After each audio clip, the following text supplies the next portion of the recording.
संभाजी ब्रिगेडचे प्रदेशाध्यक्ष प्रवीण गायकवाड यांच्यावर अक्कलकोट इथं शाई फेकण्यात आली।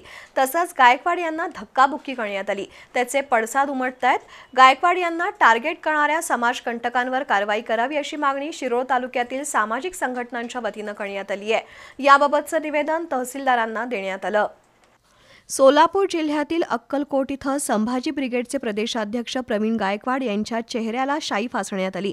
तसंच त्यांना धक्काबुक्की करण्यात आली। या प्रकरणातील दीपक काटे यांच्यासह 15 समाजकंटकांवर कारवाई करावी।